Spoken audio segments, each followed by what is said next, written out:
बिमला का पति उसे उस वक्त छोड़कर किसी दूसरी औरत के साथ भाग गया जब सुनैना 2 साल की थी। बिमला ने घरों में काम करके अपनी बेटी सुनैना को पाल पोस कर बड़ा किया।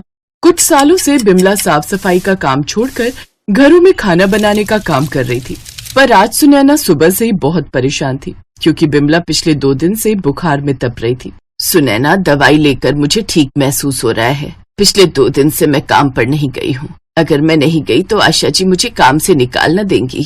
माँ, मैं तुम्हें जाने नहीं दूंगी। तुम जाओगी वहाँ काम करोगी तो तुम्हारी तबीयत खराब हो जाएगी। एक काम करती हूँ, कल सुबह मैं चली जाऊंगी और अगले कुछ दिनों तक मैं ही उनके घर का खाना बनाऊंगी। अब तुम सारी चिंता छोड़ दो और आराम करो।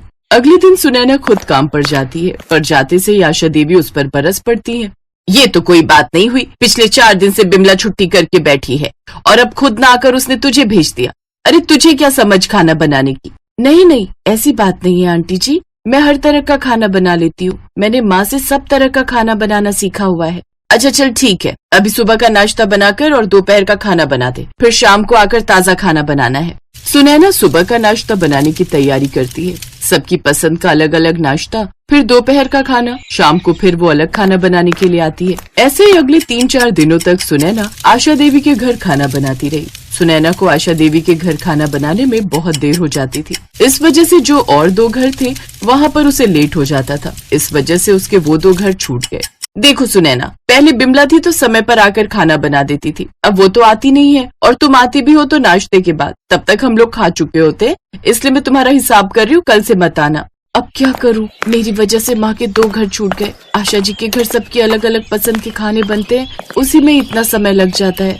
सुनैना परेशान हो गई क्योंकि उसके 2 घर छूट गए। अब सिर्फ आशा देवी का घर खाना बनाने के लिए रह गया था। पर अगले दिन जब सुनैना आशा देवी के घर काम पर पहुंची तो आशा देवी की बात सुनकर उसका मन भर आया।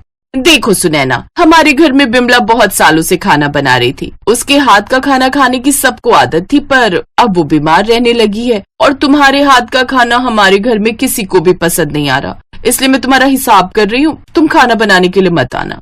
आंटी जी, जैसा आप लोग कहते हो मैं वैसा ही खाना बनाती हूँ। मैं कोई भी कमी नहीं छोड़ती। पहले ही माँ के 2 काम छूट गए, बस एक आपका ही काम रह गया था। अगर आपने भी काम से निकाल दिया तो इतनी जल्दी मुझे कोई काम नहीं मिलेगा। नहीं नहीं नहीं, मैंने सोच लिया है, मैं कोई और काम वाली रखूंगी। और एक रोटी वाली तो मैंने बुलाई है, वो रसोई में खाना बना रही है। आज हम उसके हाथ का खाना खाकर देख रहे हैं। मम्मी, मेरे कुछ फ्रेंड्स घर पर आ रहे हैं तो उनके लिए वेजिटेबल सूप तैयार करना है। आप सूप बनवा दो। ठीक है, मैं बोल देती हूँ। कमलेश, जरा बाहर आना। जी मेम साहब। कमलेश, तुम्हें अभी जल्दी से वेजिटेबल सूप तैयार करना है। मेरे बेटे के दोस्त आ रहे हैं, उन्हें वेजिटेबल सूप बहुत पसंद है।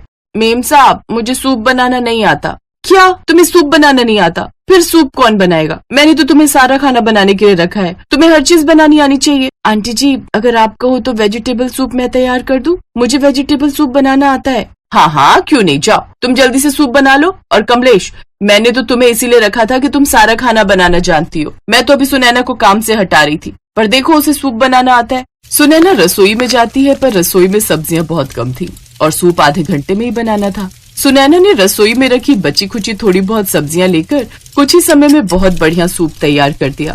सबको सूप बहुत पसंद आया। अरे मोहित, वेजिटेबल सूप तो बहुत ही टेस्टी बना है। किसने बनाया? वो हमारे घर पर एक खाना बनाने वाली लगी हुई है, सुनैना नाम है, उसी ने सूप बनाया यार। अरे बहुत टेस्टी है।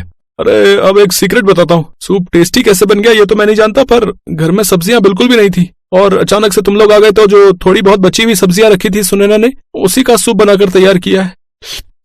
अरे बस बन गया काम। मैं एक बार सुनैना से मिलना चाहता हूँ, मेरे पास उसके लिए ऑफर है, अगर तुम कहो तो। हाँ हाँ, क्यों नहीं, मैं तुम्हें सुनैना से मिलवा देता हूँ। आशा देवी का बेटा मोहित अपने दोस्त रवि से सुनैना को मिलवा देता है। सुनैना, मैंने तुम्हारे हाथों का वेजिटेबल सूप पिया। मुझे पता चला कि तुमने बची हुई सब्जियों का सूप बनाया है। ये तुम्हारा टैलेंट बहुत अलग सा है। मैं एक सूप का ठेला लगाने के बारे में सोच रहा था। बस मुझे एक अच्छे कारीगर की तलाश थी और तुम्हारे हाथों का सूप मुझे बहुत पसंद आया। अगर तुम चाहो तो मैं तुम्हें एक ऑफर रखना चाहता हूँ। मैं सारा पैसा लगाऊंगा और सूप का ठेला पूरा रेडी करके दूंगा। बस तुम्हें वेजिटेबल सूप बेचना है। मैं तुम्हें महीने के पैसे बांध दूंगा। अगर तुम्हें मंजूर है तो हम आगे की बात कर लेते हैं। बहुत बढ़िया ऑफर है सुनैना, तुम्हें करना चाहिए। सुनैना चिंता मत करो, जब तक बिमला वापस नहीं आती तब तक मैं कमलेश से रोटी बनवा लूंगी। उसके बाद जब बिमला आ जाएगी तो वो हमारे घर का खाना संभाल लेगी। तुम्हें रवि का ये ऑफर स्वीकार कर लेना चाहिए। तुम्हारी तो उम्र है मेहनत करने की। अच्छी बात है कि तुम आगे बढ़ोगी, इससे तुम्हारी माँ बिमला को भी खुशी होगी। ठीक है, मैं एक बार माँ से बात कर लूं, फिर आपको बता दूंगी। सुनैना अपनी माँ बिमला से इस बारे में बात करती है तो वो भी हामी भर देती है। और फिर कुछ दिनों बाद रवि सूप का ठेला तैयार करवाता है और सुनैना ठेले पर बढ़िया स्वादिष्ट वेजिटेबल सूप बनाकर बेचने लगती है। सुनैना के हाथों का वेजिटेबल सूप बहुत टेस्टी होता था। ठेले पर कमाई देखकर रवि भी बहुत खुश था और सुनैना को भी महीने के अच्छे पैसे मिलने लगे। कुछ दिनों बाद बिमला भी वापस काम पर चली गई। सुनैना की मेहनत रंग लाई और रवि ने पैसा लगाकर वेजिटेबल सूप की एक बड़ी दुकान बना ली, जहां वेजिटेबल सूप के साथ साथ और भी बहुत तरह के सूप मिलते थे। पर सबसे ज्यादा जो बिकता था वो था सुनैना के हाथों का वेजिटेबल सूप। जब रवि की अच्छी कमाई हुई तो उसने सुनैना को भी अच्छे पैसे दिए, जिससे धीरे धीरे सुनैना के घर की आर्थिक स्थिति बहुत सुधर गई। उनकी गरीबी के दिन अब दूर हो चुके थे और ये सब सुनैना के हुनर की वजह से हुआ था। उस दिन आशा देवी के मना करने पर अगर सुनैना वहाँ से चली जाती तो ना ही वो बची सब्जियों का सूप बनाती और ना ही सबको ये बात पता चलती कि वो बहुत टेस्टी वेजिटेबल सूप बनाती है। इसीलिए कहते हैं हमारी जिंदगी में कुछ भी प्लान नहीं होता, कब किसकी जिंदगी बदल जाए कुछ नहीं पता।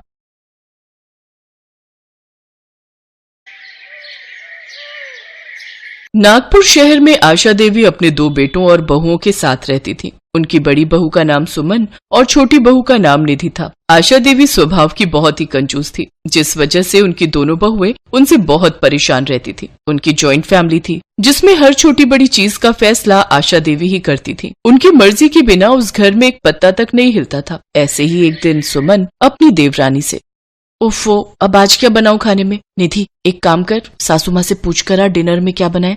निधि की शादी को अभी कुछ महीने ही हुए थे, जिस वजह से वो अपनी सास से बहुत ज्यादा डरती थी। मैं नहीं दीदी, आप ही पूछ कर आओ माँ जी से, मैं नहीं जाती पूछने। अपनी सास के डर के मारे निधि उनके सामने जाने से बहुत ही हिचकिचाती थी, जिस वजह से सुमन को ही अपनी सास का सामना करना पड़ता था और उनके गुस्से का शिकार होना पड़ता था। देवरानी जी, तुम तो सासू माँ से ऐसे बचती फिरती हो मानो अकेले तुम ही को उनसे डर लगता हो। खैर छोड़ो, अब मुझे ही जाना पड़ेगा उनसे पूछने। बाहर के रिमझिम भरे सुहाने मौसम को देखकर सुमन को आज कुछ अच्छा खाने का मन था, लेकिन वो जानती थी कि उसकी सास आखिर में उसे दाल चावल ही बनाने को कहेगी। इसी दुविधा में खोए हुए सुमन अपनी सास के कमरे में जा पहुंचती है और डरते हुए अपनी सास से पूछती है, मम्मी जी, आज खाने में क्या बनाना है? बहू, जो भी तेरा दिल करे तू बना ले। अरे स्टोर रूम अनाज से भरा पड़ा है, मैंने कोई कमी थोड़ी ना छोड़ी है तुम लोगों के लिए। हाँ जानती हूँ, सारा स्टोर रूम तो राशन के चावल और दालों से ही भरा पड़ा है, उसके अलावा है भी क्या इस घर में?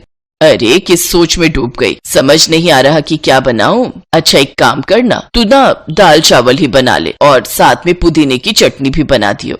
लेकिन माँ जी, कल रात को भी दाल ही बनी थी और यहाँ तक कि आज दिन में भी हमने दाल चावल ही खाए हैं। हाँ तो दिन में काली मसूर बनी थी, अब तू लाल मसूर बना ले। अरे दाल है पर है तो अलग अलग रंग की। माँ जी, रोज रोज यूं दाल खाना अच्छा नहीं लगता हमें।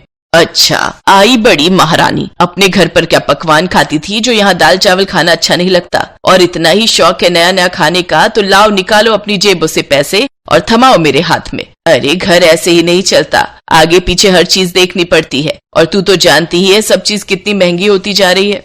अपनी सास की बातें सुनकर सुमन का चेहरा लटक जाता है, लेकिन उसके अंदर इतनी हिम्मत नहीं थी कि वो सास की बातों का जवाब दे सके। वो दुखी मन से रसोई में आती है और गुस्से में दाल निकालने लगती है। क्या हुआ जेठानी जी, आप इतने गुस्से में क्यों हो? देवरानी जी, मैं तो हमेशा ही गुस्से में रहती हूँ, लेकिन अफसोस कि मेरा गुस्सा कभी किसी पर निकल ही नहीं पाता। लेकिन हुआ क्या है जेठानी जी? होना क्या है, हमेशा दाल चावल ही खाओ, दिन में लाल दाल, रात को काली दाल, सुबह मिक्स दाल। ये दाल खा खाकर तो जिंदगी ही दाल बनकर फैल गई है।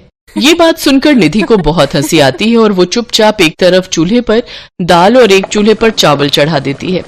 आशा देवी के घर में सुबह शाम हर वक्त बस दाल ही बनती रहती है। ऐसे ही कुछ दिन बीत जाते हैं। बहुओं के साथ साथ अब आशा देवी के दोनों बेटे भी रोज ऑफिस में दाल ले जाकर बोर हो चुके थे। एक रोज जब वो रात में फिर खाने में दाल देखते हैं तो बड़ा बेटा आलोक अपनी पत्नी से कहता है, अरे यार, फिर वही दाल चावल। ये दाल खा खा कर ना मैं तो पक गया हूँ। यार घर में कुछ और सब्जी नहीं है क्या, जो हर वक्त बस दाल चावल ही खाने को मिलता है? सच में निधि, ऑफिस में रोज दाल लेकर जाता हूँ ना, तो अब तो मेरे दोस्त भी मुझे चिढ़ाने लगे और इसलिए उन्होंने मेरा नाम नितिन दाल वाला रख दिया है। आप हम पर क्यों चिल्ला रहे हैं जी? हम तो वही बनाते हैं जो माँ जी हमसे कहती हैं। अरे अरे, क्यों भड़क रहा है?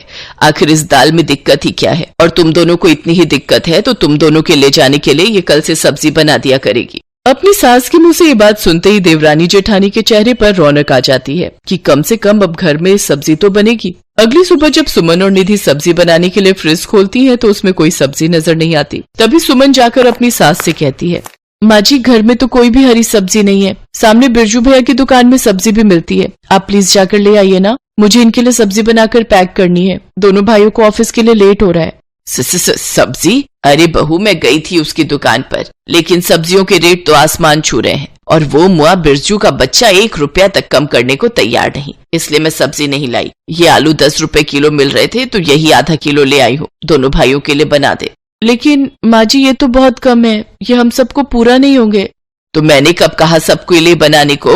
बोला तो था दोनों भाइयों के लिए पैक कर दे और बाकी मैं और तुम दोनों तो चावल दाल ही खा लेंगे। अरे सरकार से जो मुफ्त दाल चावल मिलते हैं उसको ही खाया करो, पता है ऐसा करके हमें कितनी बचत कर सकते हैं।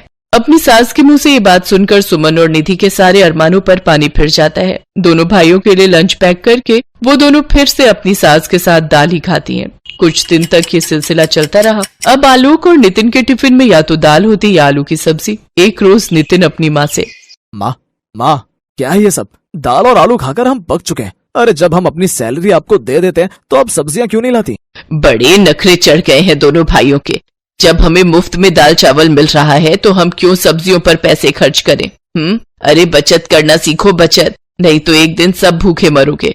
और जब तक मैं जिंदा हूँ इस घर में यही बनेगा, खाना है तो खाओ, नहीं तो भूखे रहो।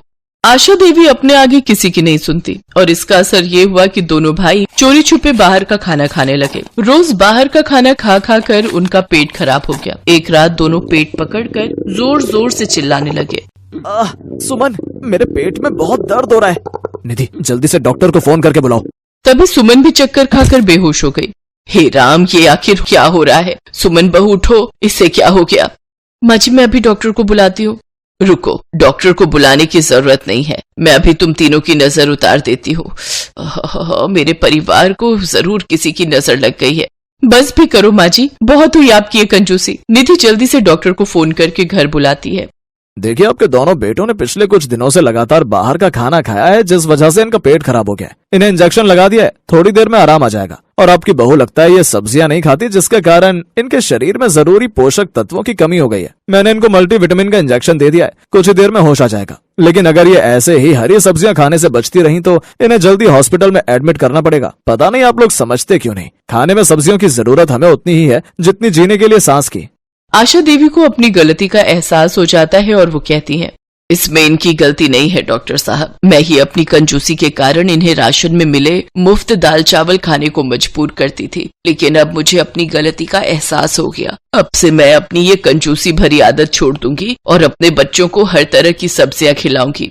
और इस तरह से अब आशा देवी के घर में तरह तरह की स्वादिष्ट सब्जियां बनने लगी और दाल चावल अब हफ्ते में 2 बार ही बनते थे। अब सभी घर वाले हर रोज अलग अलग सब्जियां खाकर बहुत खुश थे।